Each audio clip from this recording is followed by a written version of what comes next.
श्री सीताराम जी महाराज की जय हो। सबसे पहले आप सभी से विनम्र निवेदन है कि जो भी हमारे भाई बहन इस चैनल पर अभी नए आए हैं, इसको सब्सक्राइब करें और बेल आइकन पर प्रेस करें ताकि भगवान की, साधु संतों की दिव्य कथाएं और ज्ञान की अनमोल बातें आप सभी तक इसी प्रकार रोज पहुंच सकें। जय सिया राम। आज हम यह जानेंगे कि भगवान श्री सीतापति रामचंद्र जी का नाम यदि हम या कोई भी नाम जपक या कोई भी मनुष्य 6 महीने लगातार नाम जप करता है तो उसके जीवन में क्या क्या बदलाव आएगा, इसको हम जानेंगे। तो सबसे पहले हम यह जानते हैं कि यदि हम भगवान श्री सीताराम जी महाराज का नाम जप शुरू करते हैं तो पहले महीने में नाम जपक का जो हृदय होता है उसके अंतःकरण में नाम जप के प्रभाव से आनंद छा जाएगा। उसके जन्म जन्मों के पाप उसी क्षण नष्ट हो जाएंगे जिस क्षण से वह नाम जप का संकल्प कर लेगा। ध्यान से सुनिए, अभी मैंने यह नहीं कहा है कि वह नाम जप चालू करेगा। मात्र नाम जप के संकल्प से ही उसके पाप नष्ट होने लग जाएंगे। बिगड़ी अनेक जन्म की अबहीं सुधरे आज हुए राम का। ध्यान से सुनिए, हुए राम का, अभी हुआ नहीं है। जब से वह केवल यह विचार कर लेगा कि मैं राम जी का हूं और राम जी हमारे, तब से अनेक जन्मों की बिगड़ियां सुधर जाएंगी, सुधरना चालू हो जाएंगी। उसके अनेक जन्मों की जो उसकी बिगड़ियां हैं वो सुधर जाती हैं जब वह रामचंद्र जी के पावन नाम का जाप करता है।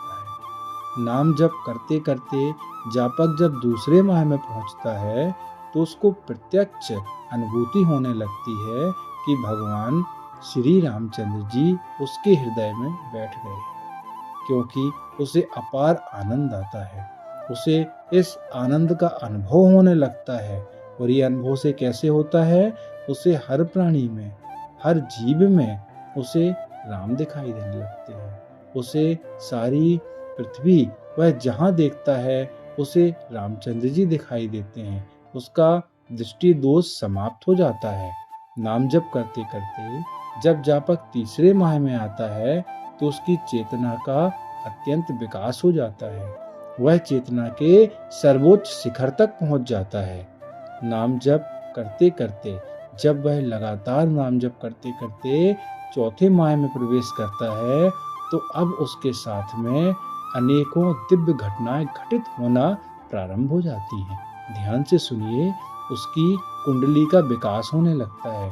कुंडली विकास होने से उसको कैसे पता चलता है कि उसके कुंडली में जो 7 चक्र होते हैं उन चक्रों में दिव्य तेज का अनुभव, स्पंदन का अनुभव होने लगता है। नाम जप करते करते जापक जब 5वें माह में आता है तो उसके पास समस्त रिद्धि सिद्धियां अपने आप उसके पास आ जाती हैं। हाँ, अपने आप, उसके न चाहने पर, क्योंकि भले ही भक्ति निष्काम भाव से की जाए या सकाम भाव से की जाए, यदि आप सकाम भाव से भी भक्ति करते हैं तो भक्ति करते करते भक्त फिर कुछ नहीं चाहता। जैसे प्रहलाद जी, ध्रुव जी ने भक्ति करी, लेकिन प्रहलाद जी की भक्ति ज्यादा श्रेष्ठ थी क्योंकि उनकी भक्ति निष्काम थी। ध्रुव जी की भी भक्ति कम नहीं थी, लेकिन वो सकामता से थी कि मुझे अपने पिता से बड़ी गोद और राज्य सिंहासन चाहिए। लेकिन आप देखें, जब भगवान विष्णु के दर्शन हुए तो उनकी सकामता निष्कामता में बदल गई। इसी प्रकार रिद्धि सिद्धियां चाहने पर भी उसके पास में आती हैं, चाहे वह चाहे या वह न चाहे। वे तो हाथ जोड़े उसके सामने खड़ी रहती हैं और नाम जापक से विनती करती हैं कि आप हमें स्वीकार कर लें, हमें प्रभु का आदेश है, आप कृपया हमें स्वीकार कर लें।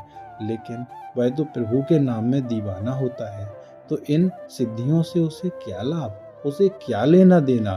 फिर भी भगवान के नाम की महिमा के कारण जो रिद्धि और सिद्धियां करोड़ों साल तपस्या करने पर भी प्राप्त नहीं होती, वे सिद्धियां भगवान के नाम जापक को बहुत सहज ही में प्राप्त हो जाती हैं। नाम जापक जब अपने 6वें माह में प्रवेश करता है तब वह दिव्यता से भर जाता है, वह सिद्ध हो जाता है, वह महापुरुष बन जाता है। जितने भी देवी देवता हैं, जितने भी सिद्ध हैं, ऋषि मुनि हैं, साधु संत हैं, स्वयं आकर, ध्यान से सुनिए, स्वयं आकर उसको अपने दर्शन और अपनी महिमा जनाते हैं। बड़े से बड़ा साधु, बिरले से बिरला जोगी उसके पास आके उसे दर्शन देके जाता है। कोई कितना भी बड़ा जोगी क्यों ना हो, लेकिन क्या वो भक्त प्रेम से या भक्त के प्रेमी से बड़ा हो सकता है? विचार करिए। भक्त का जो प्रेम होता है, जो भगवत प्रेमी होता है, उससे कोई भी साधु बड़ा नहीं होता है। भगवत प्रेम से बढ़कर कुछ नहीं है। आप लाखों करोड़ों वर्ष का योग कर लें और यदि आपकी आंखें भगवान के प्रेम में ना भींगी, भगवान के प्रेम में ना डूबी, भगवान के प्रेम में ना रोई, तो ऐसे करोड़ों जन्मों का योग व्यर्थ है। इसलिए बड़े से बड़े योगियों को भी भगवान के आगे, भगवान के भक्तों के आगे नतमस्तक हुए देखा गया है। आपको एक बात बताएं, एक बहुत ही अच्छे सिद्ध महापुरुष हुए हैं श्री सीताराम दास ओमकारनाथ जी महाराज, जिन्होंने ओमकारनाथ में, आपने ओमकारेश्वर जी का नाम सुना होगा, जो ज्योतिर्लिंगों में से एक है मध्य प्रदेश में। वहाँ पर उन्होंने 40 साल, इस कलिकाल में 40 साल कठोर तपस्या करी। लेकिन जब उन्हें भोलेनाथ जी का दर्शन प्राप्त हुआ और भोलेनाथ जी से आदेश मिला कि आप हरि नाम की महिमा का वर्णन संपूर्ण भारत में करें, तो वो एक अत्यंत ही प्रातः स्मरणीय भगवत श्रेष्ठ भक्त हुए हैं भाई श्री हनुमान प्रसाद पोद्दार जी। सबसे पहले उनके चरणों में दंडवत। उनके पास जब वो गए तो जिन्हें शंकर जी का साक्षात दर्शन प्राप्त हुआ है, ऐसे महापुरुष ओमकारनाथ जी महाराज कीचड़ में, बरसात में अपने वस्त्रों का, अपनी दिव्यता का ध्यान ना रखते हुए भी सीधे उनके सामने साष्टांग कीचड़ में पड़ रहे। ये होता है कि कोई कितना भी बड़ा जोगी तपी क्यों ना हो, भगवान के भक्त, क्योंकि पोद्दार जी भगवान श्री कृष्ण जी, भगवान राधा जी के बहुत ही अत्यंत निकटवर्ती भक्त थे। मतलब उनको राधा जी, कृष्ण जी का साक्षात दर्शन ही नहीं, साक्षात संग प्राप्त था। बड़े प्रेम की बात आपसे बता रहा हूँ, साक्षात संग प्रेम था उनको।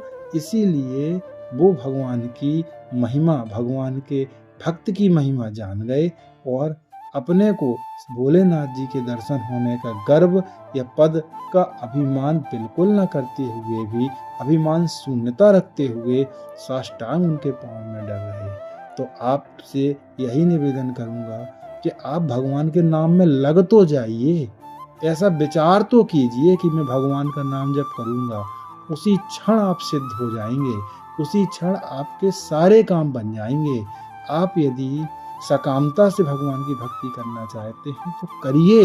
भक्ति ना करने से अनंत गुना अच्छा सकामता से भक्ति करना है। फिर वो कैसे अपनी महिमा आपको जनाए, कैसे वो निष्कामता की ओर ले जाए, ये कार्य तो सीताराम जी ही जाने। श्री सीताराम जी महाराज की जय हो।